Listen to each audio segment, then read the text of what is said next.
The Gardener's Son is the story of Robert McAvoy, who loses his leg. We're not sure exactly how in an accident. It's amputated. And he is a very angry person. And this is one of the main plot points because that gets him into all kinds of trouble. And after his mother dies, and he's very upset about that, he gets into an altercation with the mill owner, and he ends up killing him and is convicted of murder and is hanged. You have a family that has been dispossessed from its land, its background. They come to the city hoping to start over, hoping at the same time, though, to maintain some of their past, because the father wants to still hold on to the land as much as he can. And what we find, I think, in the story is that that's impossible to do. I guess we could argue that it was a kind of parable of industrialization, but somehow that seems too simple. It's basically evil. I mean, it's basically, why do people behave the way that they do? Why do we have this violence that comes and destroys a world that has all of the potential, I think, for being utopian? I mean, that's what they're after, is a kind of utopian society, and it simply doesn't work.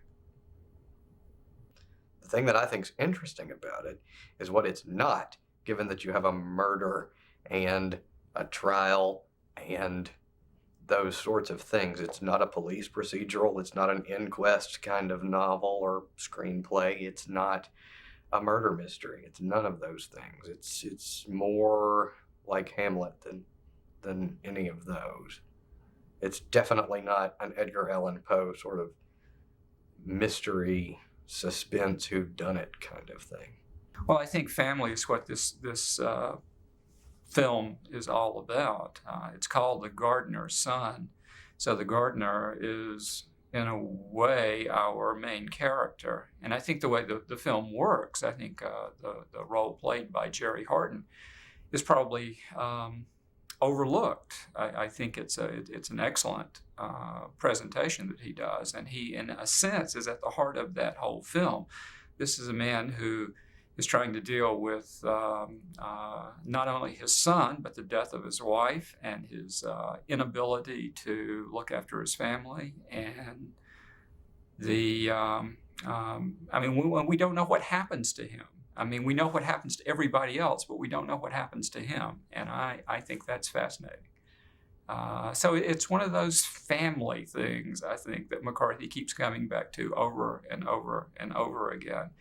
And it may be one of the most sympathetic portraits of a father in all of McCarthy. It strikes me as typically sort of Southern in the way that it deals with the relationship between fathers and sons, but it's never really made explicit that I recall. Mr.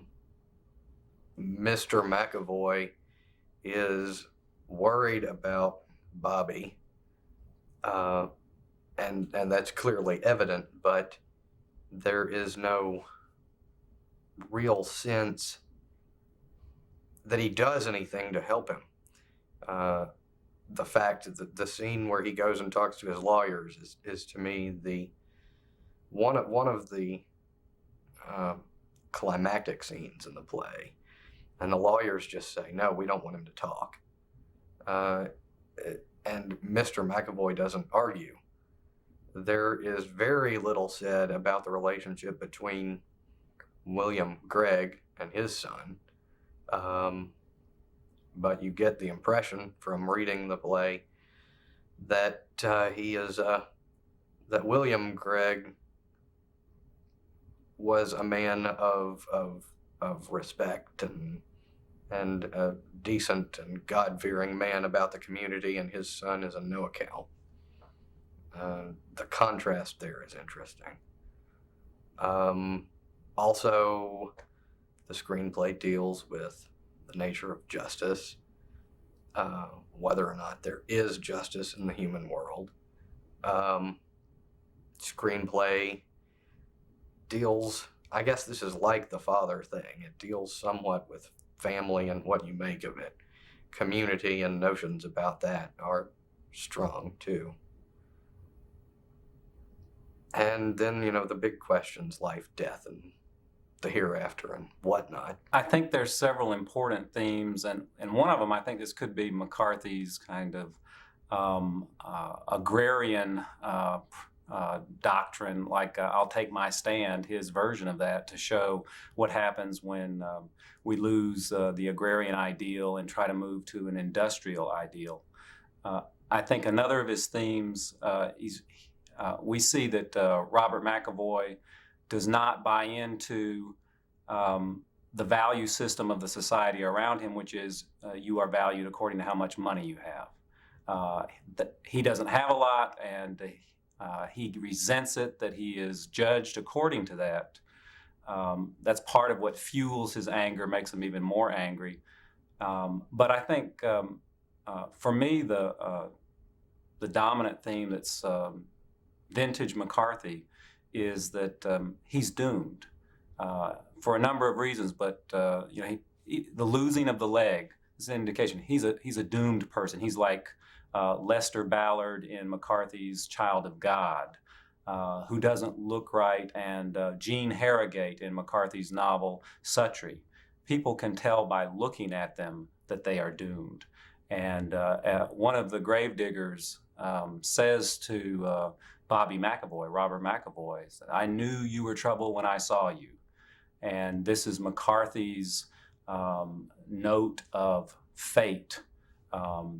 Because of the way the world is, because of the way human beings are, there are some people that are doomed, and it is partly by their nature, partly by their personality, and partly by the way the world works. I think it's typical in that it's a story about a lower class person, and it's a very depressing story. So we see McCarthy kind of in an area that he's comfortable with, especially in the his first four novels, the Appalachian novels. We have murder, we have an amputation, we have themes of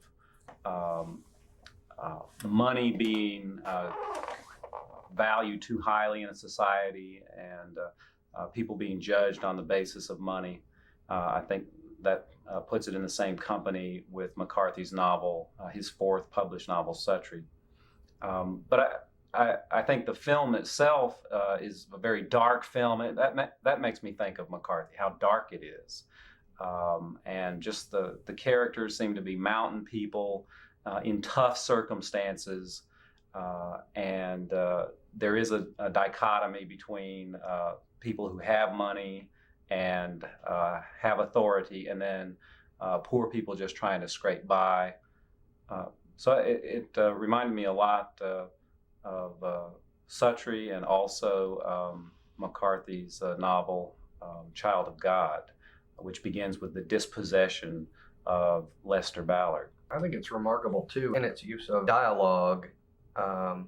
In that regard, you were talking about Suttree. It's reminiscent of Suttree in the sort of exacting way that the speech seems to be rendered. I'm not from Appalachia, but it seems to me to be authentic.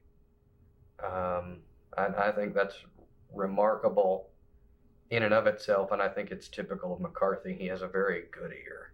It's his first attempt at writing a screenplay. Richard Pearce talks about that in the introduction to the published version of The Gardener's Son. And he says that McCarthy had never seen a screenplay, didn't know how they worked. And so here we are. I mean, we see a guy using the dialogue that you're talking about, using it very, very effectively. The second thing, though, is that it's historical. He's doing historical research. He's dealing with real people, real events. And so I guess we could see it as a kind of a trial run for Blood Meridian in that sense, that he's doing his homework and then creating this work that's true to the history and yet is McCarthy at the same time. One reason that I thought that it was not typical of his early novels was it didn't seem to be bizarre enough. It is a murder, but somehow it seems to be kind of a normal, depressing story rather than a bizarre story in which there is some taboo violation, some unspeakable act. So I know that McCarthy actually changed some of the historical facts to make it less bizarre. I believe in the accounts that newspaper accounts that Robert McAvoy might have dressed as a woman to try to elude capture at one point. That seems like that would be a detail that McCarthy would include.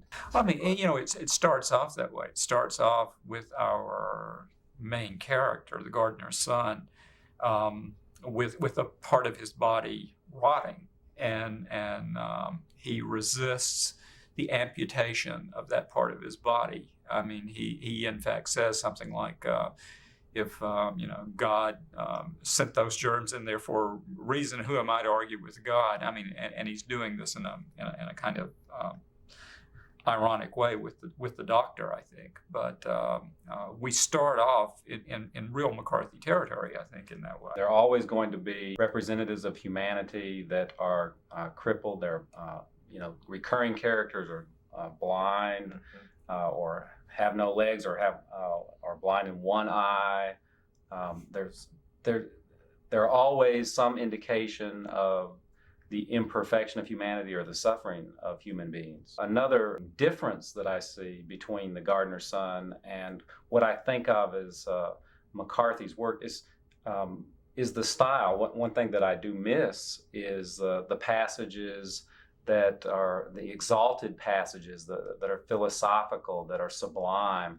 There are some good lines in the novel, but the kind of extended, the long sentence that I think that I associate so much with McCarthy. What is it the stage direction says?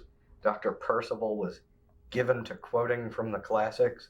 He doesn't do much of that, but he's sort of McCarthy's descriptive writing shill in the play. I have been looking at the style in McCarthy's novel, All the Pretty Horses, and I did notice some interesting similarities, but I just wanted to read a little bit from The Gardener's Son, the printed version.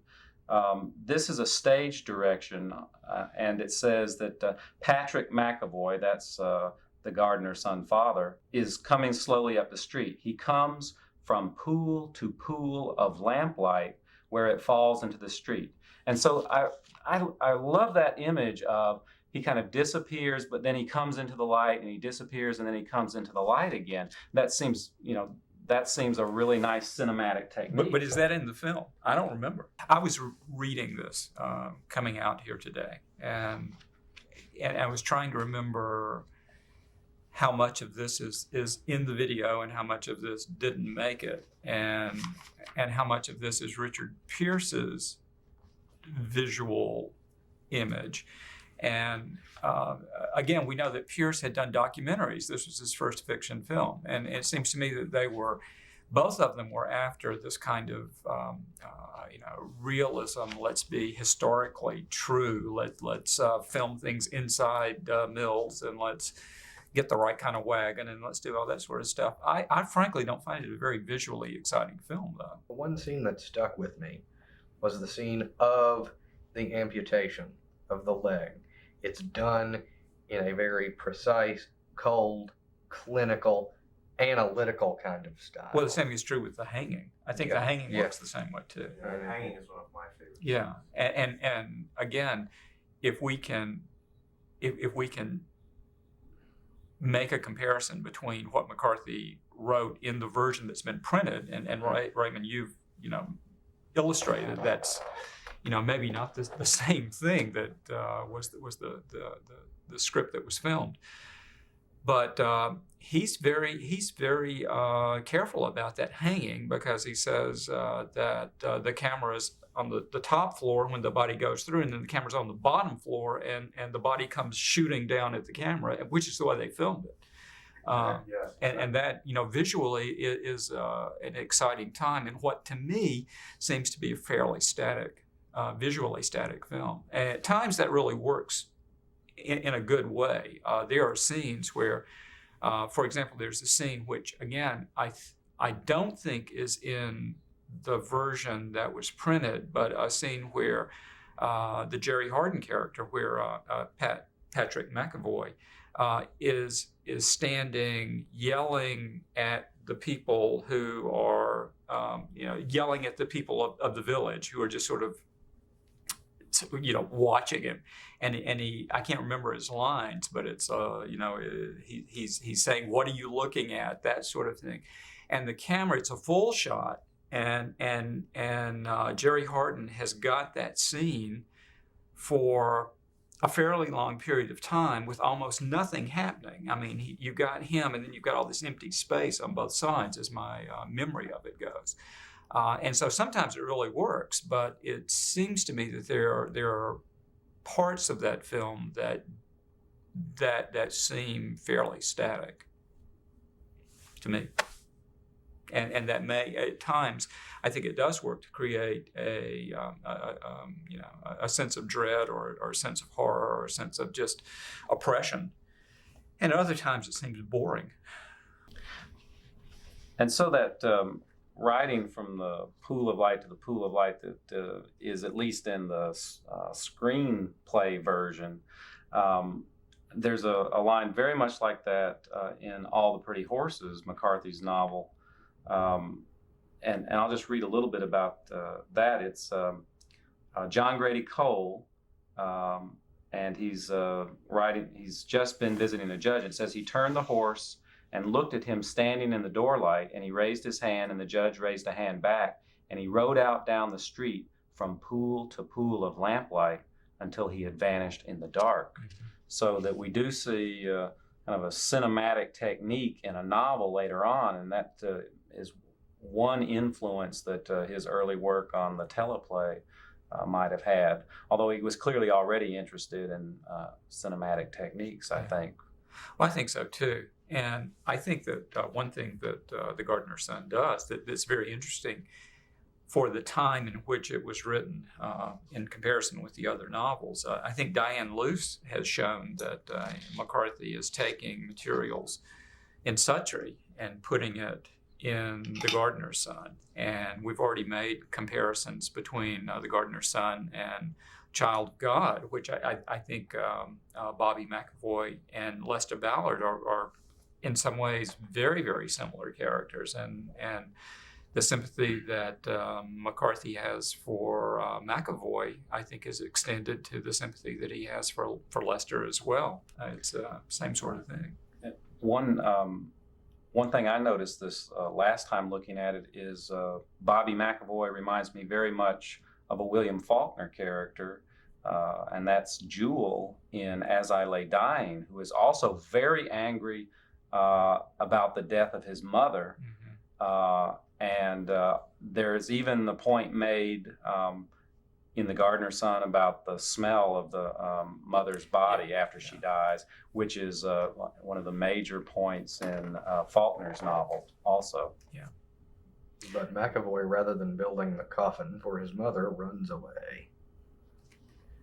Well, I mean, he's run away, and then he comes back when he finds out she's dying, and comes back to find her dead. And we've got a scene, at least again in the written version, where he comes in and chases the people out of the house, which is the sort of thing that Jewel wants to do. Jewel's dream is to be on top of the hill and to roll rocks down into the faces of everybody else, and be alone with his mother. And we see McAvoy at least putting his head down on the coffin. I don't know that he actually cries or anything. And he says, "You can't bury her here. You have to take her home." He insists on that. He makes those gravediggers quit digging the grave. She's not going to be here. She's going to go home to be buried.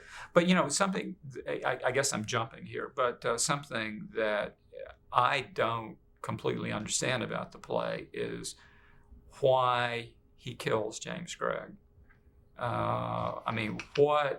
What's his motivation? Well, I would say what happens is that you have two sons of bitches. And there's a line in The Great Gatsby, when two bad drivers meet, that's bad news. If there's one bad driver, okay. But what happens here is we have James Gregg, who's a son of a bitch, and we have Robert McAvoy, who's a son of a bitch, and they have a confrontation. They're both angry.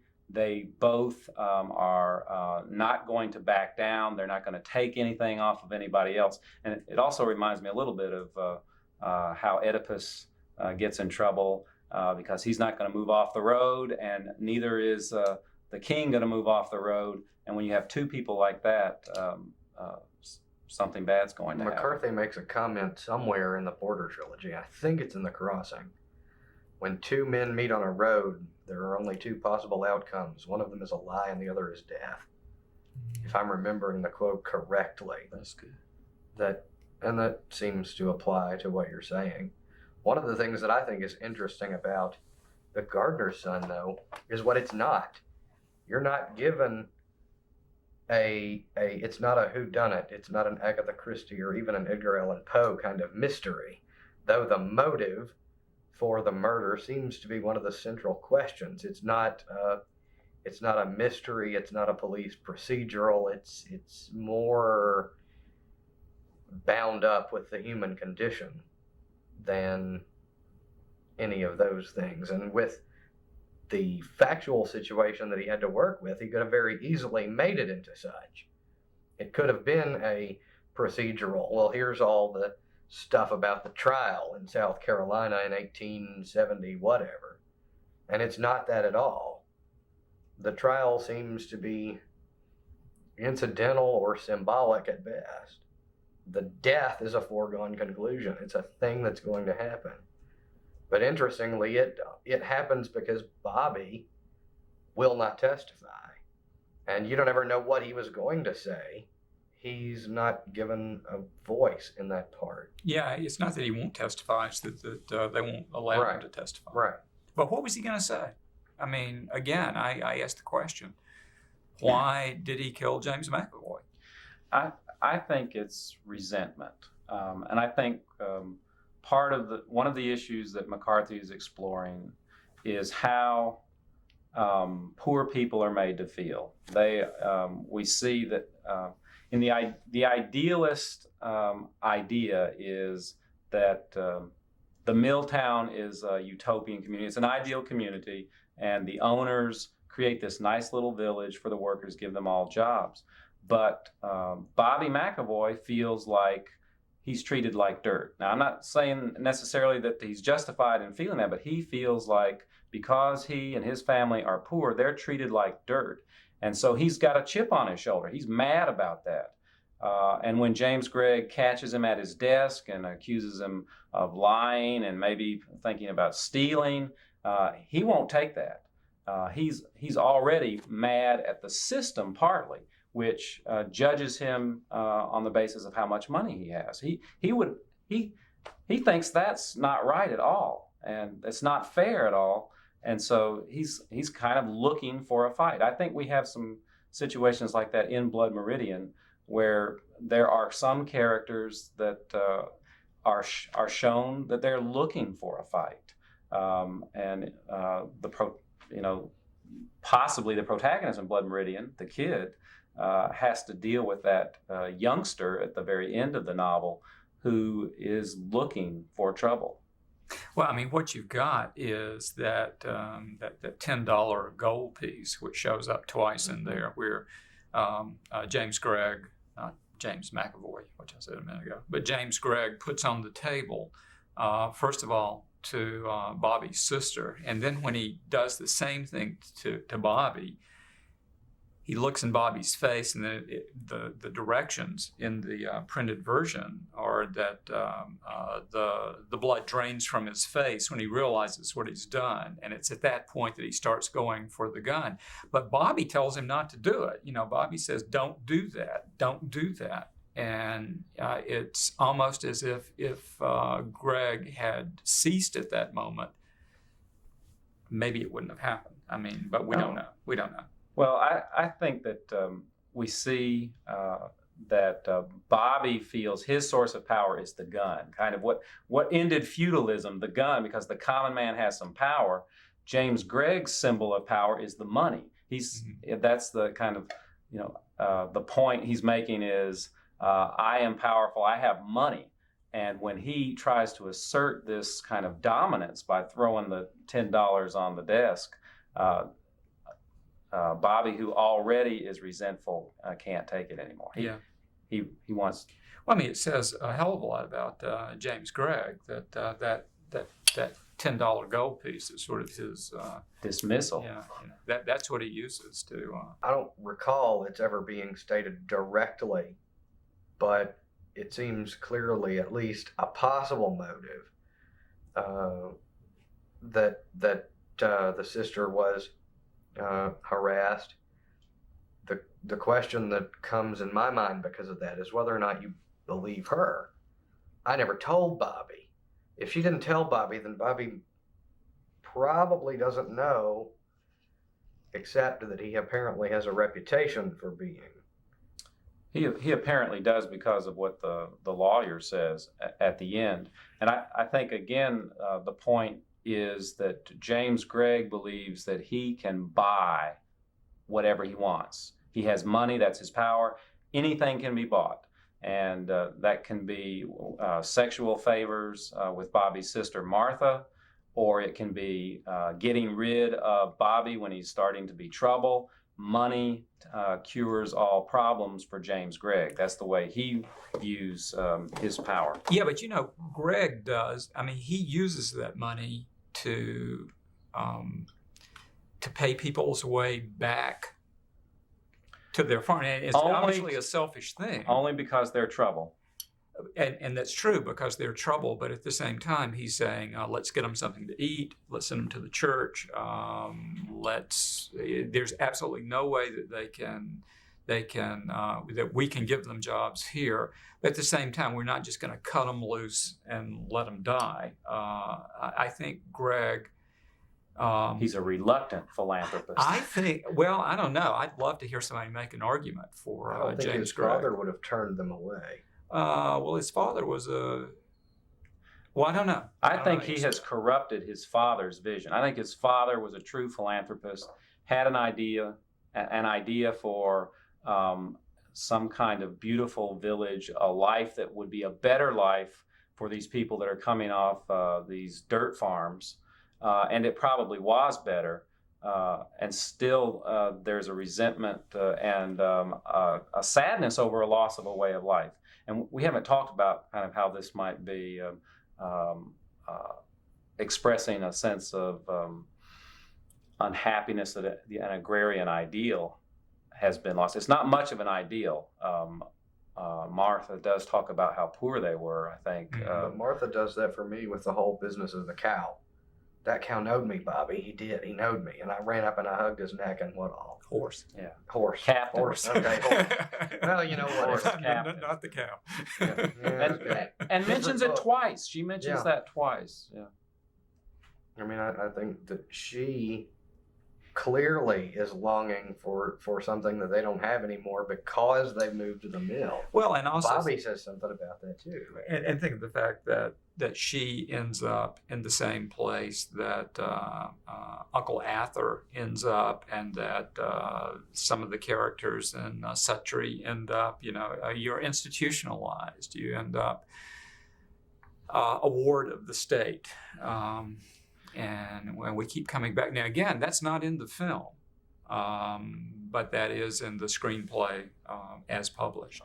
The title focuses us on the idea of a garden, and in the film, of course, they have lost the farm, and now the father, Patrick, works in a greenhouse. Now notice that that's a diminishment. It's not under the sun and kind of in the open land, but there still are growing things. His job is to take care of plants and to nurture plants, even though it's in a greenhouse, kind of a controlled environment. There's a loss there, and then at the end, he's not even doing that anymore. He's moved into the mill. So there's a kind of, in his case, he moves from farm to greenhouse to inside the factory, the deafening factory. And so there's this progressive loss of a pastoral kind of idea. Well, I mean, Diane has talked about the original gardener is Adam, and we're talking about the loss of Eden to some extent here as well. And the greenhouse, the windows are broken out, and all that sort of stuff happens as well. So that's I think a major theme that's showing up in this. The plants are dead, and so there's this more emphasis on death, and the life has gone. Yeah, and people are constantly pulling up dead stalks. And we spend time in the cemetery and focusing on corpses.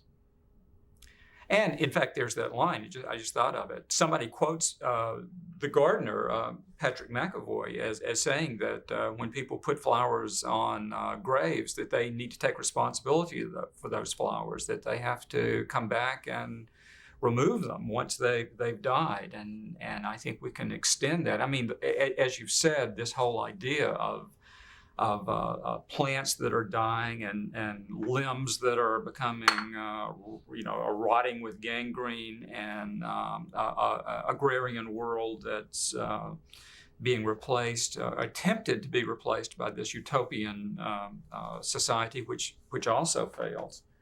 I think this is running through that screenplay, and certainly through Orchard Keeper and where else do we go with it? I'm not sure. Most McCarthy critics ignore this film because they don't have the opportunity to see it, for one thing. It's so hard to find. People who come to the McCarthy conference have had a really extraordinary opportunity to see something that ordinarily would be very difficult to view. Also, there is so much else of McCarthy to deal with. And I think that I don't know anybody who would argue that The Gardener's Son is a major work in McCarthy's overall repertoire. Work. Canon. Right.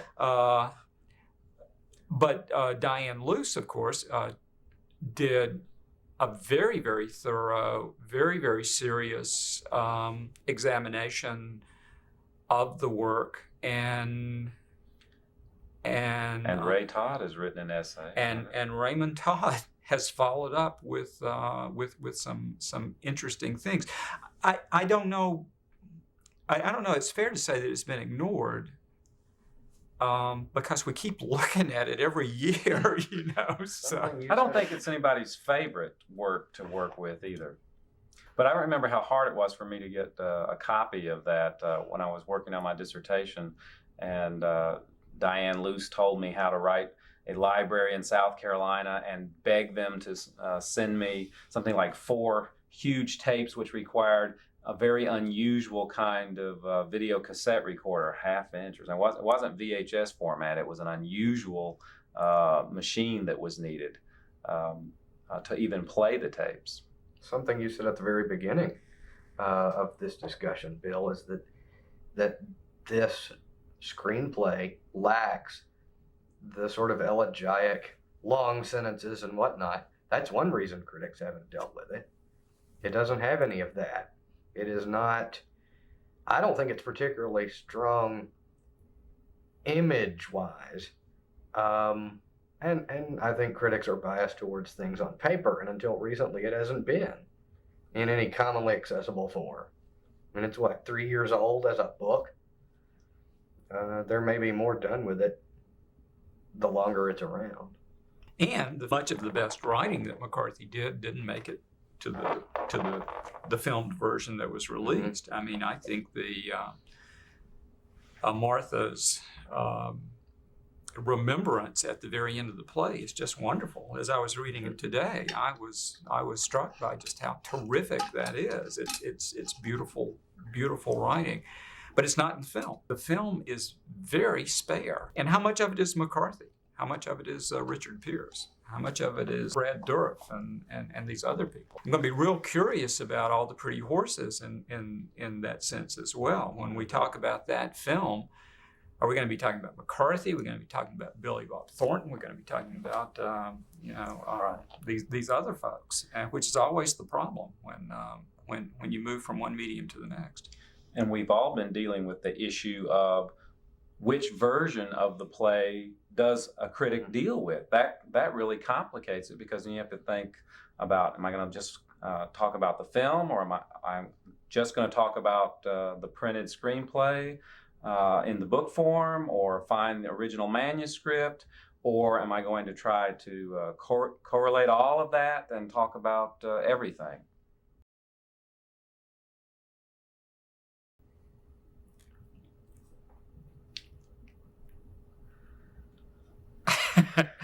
I prefer the stonemason. I'm a fan of the stonemason. Again, I've never seen the stonemason performed, and so I'm reacting to it purely, I think, in terms of words on a page. I think that he's dealing with some of the same issues in the Gardener's Son as he does with the stonemason.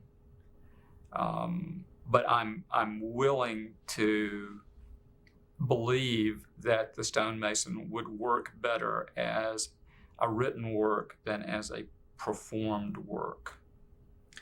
I also have, I think I also favor the stonemason some, simply because that there are some of those very beautiful passages, elevated, philosophical, contemplative, very intriguing passages, and I miss those in The Gardener's Son.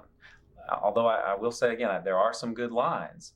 They're just not the sustained, elevated passages that I so much just really am awed by when I read McCarthy. I think that's what keeps me reading him. I think he could write about almost anything. It wouldn't matter. I'd be pretty interested in it if he continued to write about it in the style that he usually uses.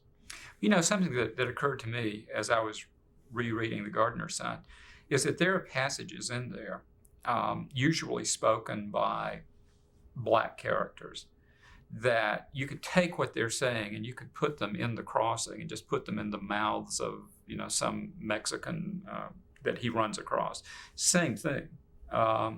He's even then having these secondary characters, these characters who are other in some way, saying these very profound little things about life and death and this and that and this and that, which we find so much of in the trilogy. And it's curious. I mean, we haven't talked about race in The Gardener's Son, which is a real weird thing as far as I'm concerned.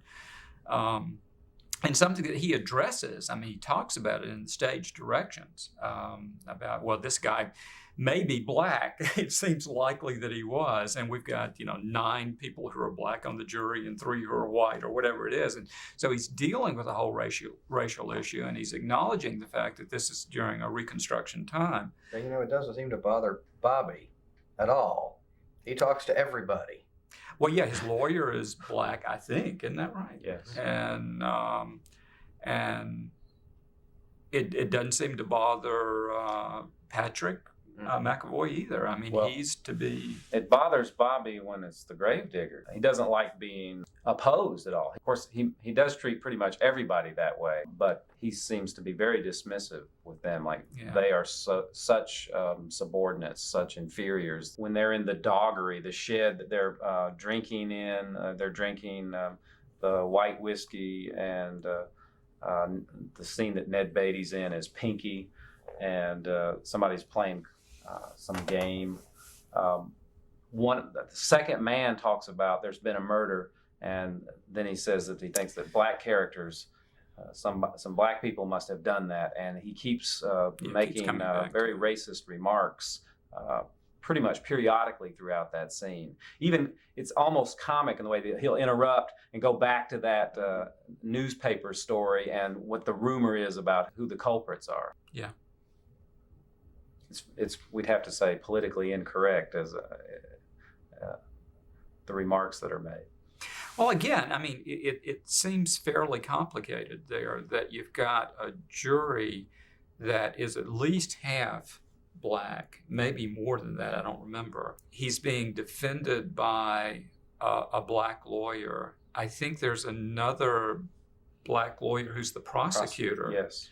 And his best defense is to make the argument that his sister had been offended by this man, that this man had made advances toward his sister, and that he killed him for this reason, which would have been something you could argue. I mean, you could argue that family pride said this was something you needed to do. You have to defend the honor. At least you might not have gotten executed by that, but there's an agreement between the black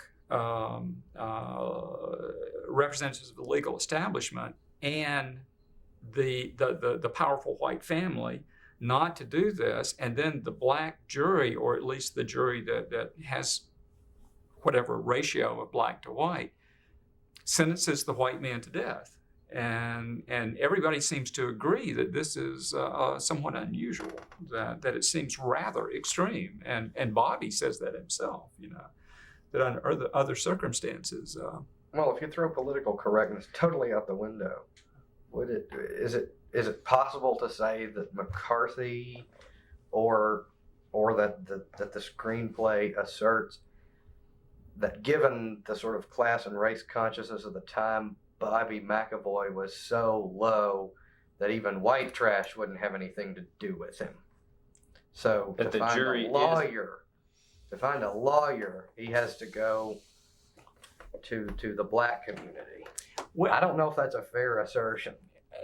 That doesn't work for me, but we don't know, or at least I don't know from the play. What you were saying too is that the McAvoys are really not white trash. Mm-hmm. I mean, this is a respectable lower class family that works, and except for Bobby. And yeah, people keep coming back to that he doesn't work. How do you think the crippling happened? It's not ever stated. It says they think that he fell off of a wagon or jumped off, and that seems to be the most likely. It was an accident that he was involved in himself, and that it was not. There is a rumor that James Gregg, that's interesting. ran over his leg or something. I think that adds another layer to the screenplay. Timekeeper says, well, it's not true, but the rumor is out there, and you have to, as the reader, decide how much credence you're going to give it. That could be an attempt to explain that it shows that the community wants to find a logical reason, a motive for murder, because murder is frightening to a community, but motiveless murder is almost unacceptable. So it could be McCarthy's way of suggesting how communities work to psychically defend themselves. They come up with a motive, even when the motive may not be a logical one. Well, this would also be a really social motive as well. The rich white man, the rich man ran over the poor man, and so the poor man's going to take his revenge on the rich man. So that's working into it as well. But I would go back to what I said earlier. It seems to me that motivation is never clearly established here, and it's always somewhat ambiguous. Well, The stranger Well, I would say commuter that or something. the motive is in character, and we see James Gregg as he runs the mill. He's the owner. He inherits that. He feels that he controls the entire community. Since the community is connected to the mill, he feels that he is in charge, and his will is opposed. When he tells Bobby basically to get out and Bobby won't, then he tries to reach for his gun. We can see in retrospect this is not a wise move on his part, but he will not be bullied by what he sees as an inferior. And that is the formula for the tragedy that occurs. That we have two willful, stubborn, angry people who do not like to be told what to do, and they refuse to let anyone tell them what to do. And so that's why the killing occurs. Do you think it's possible to say that Gregg, because of what you just said, is in any way a foreshadowing of someone like Judge Holden, who won't have his will countered for any reason? Just as something I'm wondering. I think you about. could make the case. Yeah, but I think you've got to realize too that we're talking about a social system in which this is the guy who owns the mill. Mm-hmm. He can't have the guy who sweeps up the mill coming in his office and sitting at his desk and drinking his beer and telling him what to do. He's got to maintain some kind of order. He thinks. Well, he does. Because he does. And that his value system is because he has money and power. He's got authority. That's right. And he thinks that makes him a better person. And that's what Bobby McAvoy opposes with every fiber of his being. That's part of what his anger is. He just is so mad about that system. So he's a revolutionary. Is that the idea that he's, at least a rebel. He's not really involved. He's not getting people to support his cause. So that's why I'm not. Well, yeah. Here's my question. Do you think that he's trying to overthrow the system, or he's just trying to get back at Gregg? My reaction to The Gardener's Son was negative in a way that I hadn't expected. I first saw the film, I believe it was in '97 at the El Paso conference. And I did not like it, and in fact was fairly put off by it. When the book came out, I did not rush out in a hurry to read it, which was unlike any other McCarthy thing before or since. I can't really explain that reaction. I read the book again and found it to be better than I had remembered it. It seems to have layers and things that I had missed. Or it could be what Chip's talking about, that somehow the script, the screenplay is better than the film itself. I think it's an editing and a pacing problem. If I had to say that it was one thing, except that sometimes it works very, very well, and sometimes it doesn't work at all. And as an example of when it works well, I think the business with the amputation, like I said earlier, works extremely well because it's cold and clinical and detached, and that's how I felt when I was reading it. So it worked for me. Again, to go back to the idea that Richard Pearce had been a maker of documentary films before he made this one. This was his first dramatic film. And I wonder how much of that affects us today, because the attempt to give it this sense of realism in terms of locale, in terms of costume, all those sorts of things. Sometimes an attempt to be too true to the history can have an effect on the drama of the film itself, and I'm not really certain how far to take that, but I'm just simply curious about that.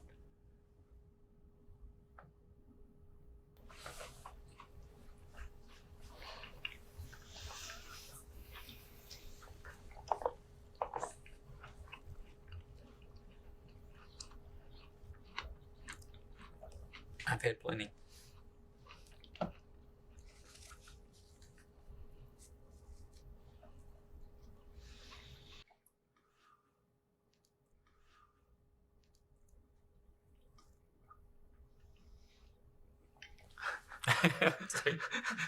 Enjoy that water. Acting.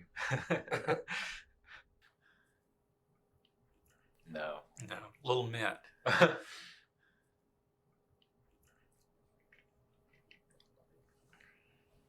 Oh, that was the right way to do that. That was good. Line.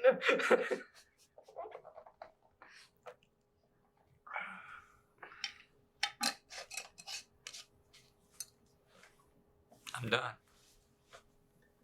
No more for me.